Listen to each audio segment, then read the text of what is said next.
तो आज मैं आपको बताने जा रही हूँ कि हमें अपने घर की जो दिशाएं हैं उनको किस तरह से पता लगाना है। तो अपने घर की दिशाओं को पता लगाने के लिए आपको अपने हाथ पर इस तरह से कंपास को रखना होगा।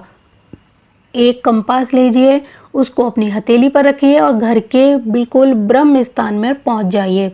घर के ब्रह्म स्थान में जब आप खड़े हो जाएंगे तो हमारा जो कंपास है हमेशा नॉर्थ दिशा को दिखाता है। तो वो नॉर्थ दिशा जहाँ कहीं भी होगी उसकी ओर आपको इशारा करेगा। तो आप उस नॉर्थ दिशा को मार्क कर लीजिए कि आपके घर की नॉर्थ दिशा किधर आ रही है। जब आपने उसको मार्क कर लिया तो बाकी जो और दिशाएं हैं यानी नॉर्थ के बाद ये साउथ और ईस्ट और वेस्ट, ये दिशाएं आपको अपने आप मिल जाएंगी।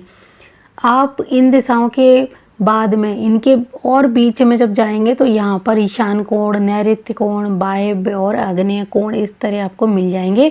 तो उन सब को मार्क करते जाइए कहाँ पर क्या है। आप खड़े हो जाइए, किसी और को कोई पेन पेंसिल पकड़ा दीजिए, वो उस घर में अपना एक मार्क का चिन्ह बनाता जाएगा। तो आपको फिर आसानी रहेगी इनकी रेमेडी करने के लिए।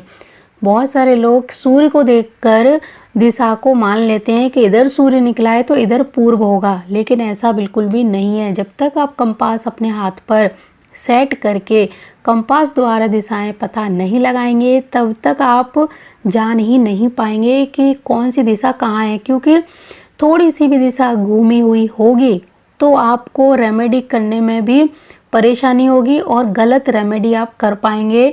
उसके कारण और परेशानियां आपको भुगतनी पड़ सकती हैं। तो जैसे कि ये उत्तर दिशा को हमेशा कंपास दिखाता है और आपने अंदाजे से अगर अपनी दिशाओं को चेक किया, इधर पूर्व मान लिया और इसके जस्ट बराबर में ही आपने उत्तर मान लिया तो ये आपका गलत हो जाएगा। तो इसीलिए जब हमारा उत्तर और दक्षिण एरिया मिल गया हमें, तो हमें पश्चिम और पूर्व निकालने में भी आसानी रहेगी। और अगर ईशान कोण में हमारा कोई गलत निर्माण आ रहा है तो उस निर्माण पर उसी प्रकार की रेमेडी हमें करनी है। क्योंकि कई बार हमें जैसे ईशान और पूर्व के बीच में भी एक दिशा होती है तो यहाँ पर भी कोई निर्माण हो सकता है। उत्तर और ईशान के बीच में भी एक दिशा होती है, यहाँ पर भी कोई निर्माण हो सकता है। हो सकता है कि हम जिस एरिया को ईशान कोण समझ रहे हों वो ईशान ना हो, वो उसके बराबर वाली दिशा हो। तो जैसे कि हमारा ईशान कोण ये है और हमने अंदाज लगा लिया कि ईशान इधर है और उत्तर इधर है, लेकिन हमारा जो टॉयलेट है वो ईशान में बना है। और जब हमने अंदाजे से ईशान को समझा इस चीज़ को और वो टॉयलेट हमारा ईशान में ना हो के इस वाले डायरेक्शन जो NNE कहलाता है इसमें भी हो सकता है और यहाँ पर भी हो सकता है। तो इसीलिए आपको कंपास के द्वारा सभी दिशाओं का पता लगाना है। यहाँ पर आप ये 8 दिशाएं देख रहे हैं, ये 8 दिशाएं जो लिखी हुई हैं, इन 8 दिशाओं के बीच में भी 8 दिशाएं होती हैं जो हमारी 16 दिशाएं बनाती हैं। तो ये जो दिशाएं हैं 16, इन्हीं के अनुसार हमें अपने घर का वास्तु देखना होता है। जैसे कि हमारा ये ईशान कोण हो गया, तो जब ईशान के बीच में जो स्पेस खाली है यहाँ कोई भी चीज़ आएगी उसको हमें उत्तरी ईशान में बोलना है। और जब कोई चीज़ हमारी इस पूर्व के एरिया के बीच में आती है तो उसको पूर्वी ईशान बोला जाएगा। जैसे कि बहुत सारे लोग घर का जो मुख्य द्वार है वो बोलते हैं ईशान कोण में। तो ईशान कोण के कौन से हिस्से में हमारा मुख्य द्वार है, जैसे कि उत्तरी ईशान में है या फिर पूर्वी ईशान में है या प्रॉपर ईशान कोण में है। तो ये चीज़ें हमें पता लगानी है कि हमने जो बोला है या फिर जो निर्माण किया है वो एग्जैक्ट आ कहाँ पर रहा है। तो बहुत सारे लोग या तो पूर्व दिशा बोल देते हैं कि हमारा घर पूर्व फेसिंग है, लेकिन हो सकता है वो पूर्व दिशा मानी तो पूरी जाती है यहाँ से यहाँ तक पूरी दिशा, लेकिन हमारा मुख्य द्वार आ कौन से एरिया में रहा है, ईशान कोण में आ रहा है, पूर्व में आ रहा है या फिर उत्तरी ईशान के एरिया के किसी भी हिस्से में आ रहा है। क्योंकि जब मुख्य द्वार प्रॉपर ईशान कोण में आता है तो ये अच्छा नहीं माना जाता है। तो मुख्य द्वार को कहाँ पर होना चाहिए, पूर्व और ईशान के बीच में, इस जगह पर। ये बहुत अच्छी व्यवस्था रहेगी। ये वाला द्वार बहुत अच्छा है जो ईशान और पूर्व के एरिया में आ रहा है, इसको बोलेंगे पूर्वी ईशान कोण में हमारे घर का मुख्य द्वार है। डायरेक्ट अगर ईशान कोण पे आता है तो अच्छा नहीं है। इसी तरह हमारा अगर घर का मुख्य द्वार उत्तर और ईशान कोण के इस बीच वाले एरिया पे आता है तो इसको बोला जाएगा उत्तरी ईशान कोण, जो कि अच्छा नहीं होता है मुख्य द्वार के लिए। और सबसे खतरनाक जो मुख्य द्वार है जो इंसान को बर्बाद करके रख देता है वो है नैऋत्य कोण वाला, साउथ वेस्ट डायरेक्शन बिल्कुल यहाँ पर मिलती है। जहाँ पर साउथ ईस्ट कॉर्नर दिखाए आपका कंपास, उस जगह अगर आपके घर का मुख्य द्वार आता है तो यकीन मानिए जीवन में ये उठने नहीं देता है। धीरे धीरे घर के प्रत्येक मेंबर के जीवन में उथल पुथल भी मचाता है और उनके जीवन को बर्बाद भी कर डालता है। तो आपको अपने घर का मुख्य द्वार इस एरिया को बिल्कुल भी नहीं बनाना है चुनने के लिए।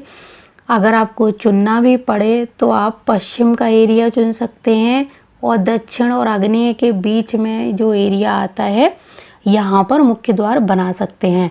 अगर दक्षिण एरिया में आपको बनाना है तब आपको दक्षिण दिशा और अग्नि कोण ये जहाँ पर है इसके बीच की जो ये वाली जगह है यहाँ पर मुख्य द्वार बनाइए, ये बहुत अच्छा होता है। तो सबसे खतरनाक मुख्य द्वार एक तो जो दक्षिण के प्रॉपर दक्षिण यम का जो पद होता है वहाँ पर आता है और दूसरा नैऋत्य कोण और इस एरिया के बीच में आता है। यहाँ पर जितने भी द्वार होंगे, यहाँ पे 3 या 4 द्वार जो होते हैं नैऋत्य कोण तक, ये सभी अशुभ द्वार हैं। ये कभी इंसान को उठने नहीं देते हैं। तो यहाँ पर कभी भी मुख्य द्वार नहीं बनाना है इस एरिया में। ये आप गांठ बांध के रख लीजिए और लोगों को भी बताइए। आपके घर का मुख्य द्वार सभी दिशाओं में अच्छा है, 8 द्वार हमें मिलते हैं, लेकिन ऐसा नहीं है कि सभी द्वार बुरे हैं। लेकिन जितने द्वार सबसे बुरे हैं ये मैंने आपको बता दिया। पश्चिम दिशा में भी आप मुख्य द्वार बना सकते हैं जो बहुत अच्छा है,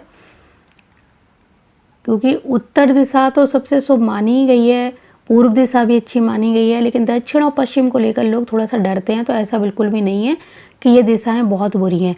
इन दिशाओं के केवल ये पद बहुत बुरे हैं, बाकी इन दिशाओं में बहुत सारी चीज़ें ऐसी हैं जो आप करते हैं तो आपको उनका लाभ मिलता है। इसी तरह आपको वायव्य कोण जहाँ पर आता है प्रॉपर वहाँ पर भी मुख्य द्वार नहीं बनाना चाहिए। एक बात और हमेशा ध्यान रखो कि जहाँ पर ये वाली उपदिशाएं यानी सब डायरेक्शन जिनको बोलते हैं, जहाँ पर भी ये आए वहाँ पर मुख्य द्वार ना बनाएं। कभी भी भूल कर भी अग्नि, वायव्य, ईशान और नैऋत्य इनमें तो कभी भी नहीं बनाना चाहिए। इनके बराबर में जो जगह दी गई है वो होती है मुख्य द्वार बनाने के लिए। और इन दिशाओं में कभी भी टॉयलेट का निर्माण भी नहीं करना है और ना ही सेप्टिक टैंक का, यानी इन दिशाओं को दूषित भी नहीं करना है, यहाँ पर मुख्य द्वार भी नहीं बनाना है। और भी बहुत सारी जानकारी आगे मैं दूंगी, लेकिन अभी मुझे जो आपको बताना था वो यही था कि हमें अपने हाथ पर कंपास रखकर अपनी दिशाओं का पता किस तरह से लगाना है। तो हमारी जो सुई हो कंपास की वो जब उत्तर दिशा जहाँ पर दिखाए उसी जगह को उत्तर दिशा मानना चाहिए। और एक चीज़ और बता दूं कि जहाँ पर भी आपके हाथ में कंपास होगा यहाँ उत्तर दिशा के पास एक एरो बना होगा, तो जब हम इसको एरो से मिलाएंगे और नॉर्थ दिशा को बिल्कुल इस सुई को हम डायरेक्ट एरो पर लेके जाएंगे तो प्रॉपर 0 डिग्री आना चाहिए नॉर्थ, तो वो हमारा नॉर्थ है। अब अपने घर में देखिए कि नॉर्थ दिशा में दीवार है, आपका किचन है, आपका मुख्य द्वार है, टॉयलेट है, क्या है। इस तरह से अपने घर के मुख्य द्वार का आप पता लगा सकते हैं। मुख्य द्वार ही क्या, आप किसी भी निर्माण का पता लगा सकते हैं। तो अभी जाइए और इस कंपास को अपने हाथ पे रखिए। और एक चीज़ और बता दूंगा, बहुत सारे लोग पूछेंगे कि हमारे पास कंपास नहीं है, कौन सा कंपास खरीदें। तो मैं आपको कहना चाहूँगी आप अपने फ़ोन में भी कोई भी कंपास डाउनलोड करके आप देख सकते हैं, उससे भी आपको काफ़ी हद तक पता चल जाएगा अपनी दिशाएं। तो ए बी पाठशाला 1 मेरे चैनल का नाम है, इसको अच्छे से ध्यान में रखिए और ये जानकारी अच्छे से समझिए और अब आपको पता चल जाएगा कि कंपास को अपने हाथ पर रखकर किस तरह से हम दिशाओं का पता लगाएंगे। तो बहुत ही सरल तरीका मैंने आपको बताया है और इसी तरह से आप अपने घर के आसपास के एरिया को भी पता कर सकते हैं कि आपके घर के आसपास जो एरिया है वो आपके लिए कैसा रहने वाला है, क्योंकि हमारे घर का जो निर्माण है वो तो हमें परेशान करता ही है और कई बार हमारे आसपास का एरिया भी हमारे जीवन पर प्रभाव डालता है। तो अभी आप इस वीडियो का मज़ा लीजिए और मैं चलती हूँ। जय माता दी, जय गुरुदेव और जय श्री राम।